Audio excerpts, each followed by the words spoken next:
ดีไหมมันดีไหม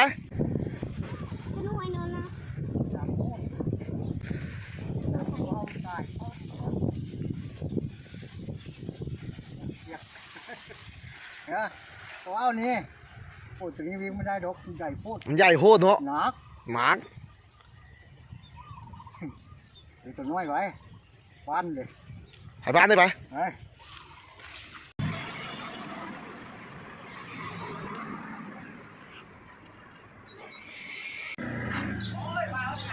ว้าววิ่งว้าววิ่งว้าวก่อน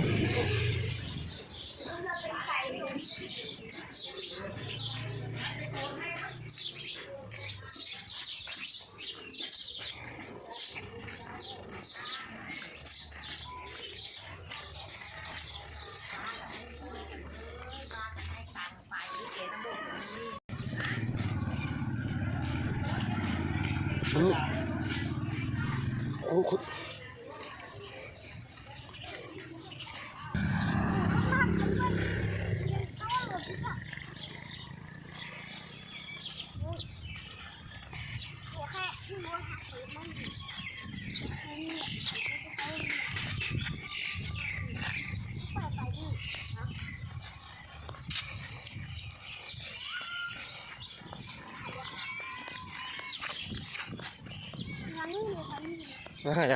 ทางนู้นดีกว่าไหมทางไหนทางนี้ก็ได้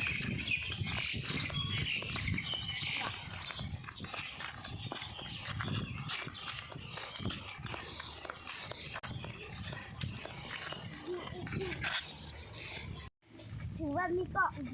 ดีแต่ข้อมือไอ้นี่ใส่เนี่ยเวลาลงมาไอ้แค่ข้อมือเดี๋ยวครับ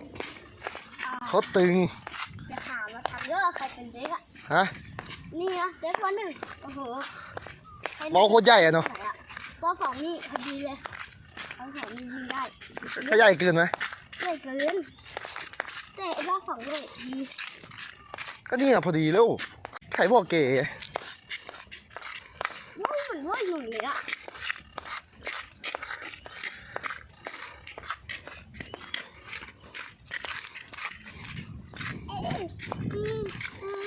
เพราะมันแรงเกินไปมันเตือนไม่ไหวจริงๆถือดีๆเดี๋ยวมันปิวนะมันจะโต้ลมไงมันจะโกกลมฉันก็ดึงไงวิ่งขึ้นมาน่ะขึ้นเอ้าแกดูฉันวิ่งบ่อยเลยจะขึ้นกระเซียนไหมน่ะขึ้นรู้เฮ้ยไม่ถึงยังวะเดี๋ยวบอกให้ถือโกดลงโกดต้องต่ำกันหน่อยหนักใช่ไหมลมพัดมาเนี่ยมันโตลมมันโกกลมไงไอ้สันแค่ข้อมือรับด้วยไงเนี่ยก็เนี่ยข้อมือแกสุดยอดแล้วแกแข่งกันสุดแล้วกดลงมาแล้วมันก็พัดลงโบ้แกขาดไม่ขาดหรอกมันเป็นอันนี้มันเป็นพยางนี่ว่าเปล่าวันนี้ลงแรงก็ด้วยไหนนี่อันนี้ใช่ไหมไปเอาลงมือพัดก่อนดิ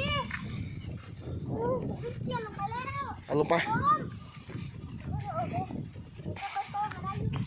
ไปลงไปนี่แหละเอายังพร้อมวิ่งยัง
ขาดไหม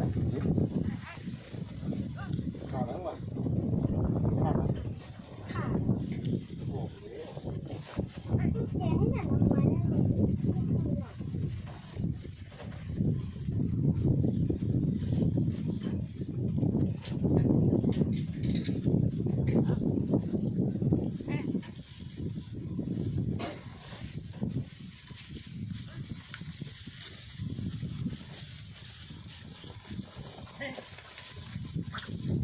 ขึ้นไปนั่งบนด้วยเพื่ออะไรเนี่ย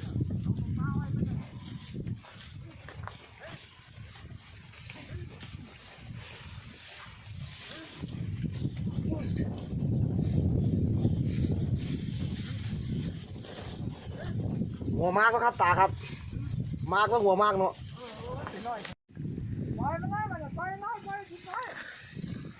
ฝูงงัวใหญ่ ในทุ่งหญ้าบ้านตะโคครับอ๋อครับ เดี๋ยวลูกไม่ก้อนหรอกไม่หามไม่รู้อีกแล้ว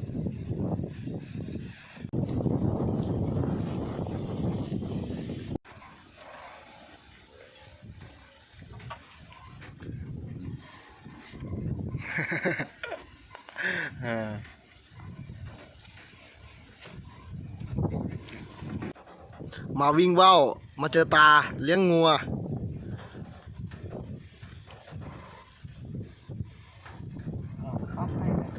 ครับ ครับผม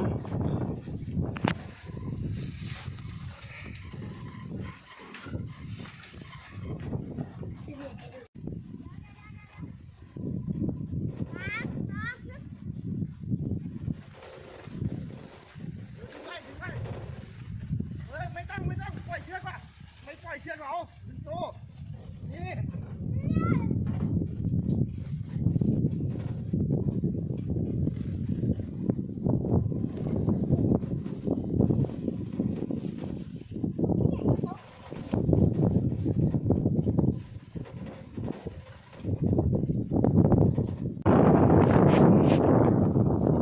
นู่นขึ้นแล้ว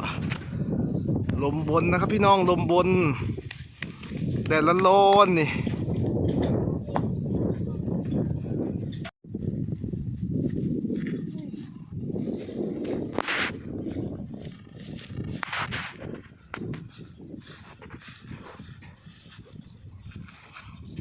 เราต้องแข่งที่อ่ะเดี๋ยวเราจะมา ดึงไปเลยคนเดียวดึงคนเดียวที่อยากเล่นก็ดึงคนเดียวดิ เฮ้ยป้าตา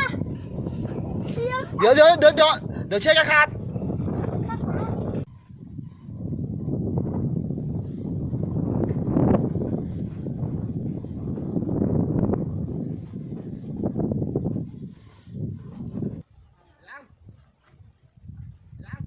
าตาลึก ดึงมาดิเ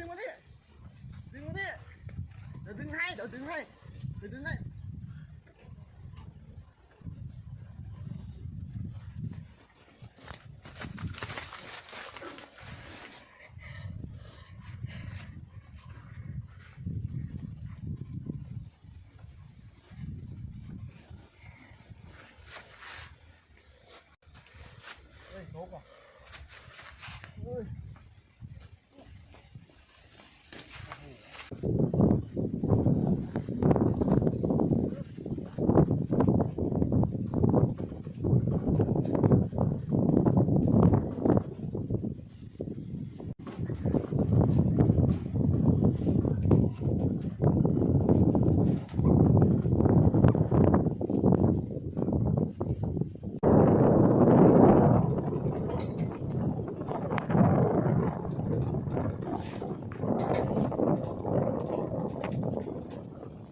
เสียงลมวูวูไหม เว้ยแล้วเดี๋ยวมันอยากให้หมาตัวนี้ด้วย ดึงไว้ดีๆนะเฮ้ยไปแล้วเอ็ด ดึงดีๆเอาแรงอยู่หรือเปล่าเออ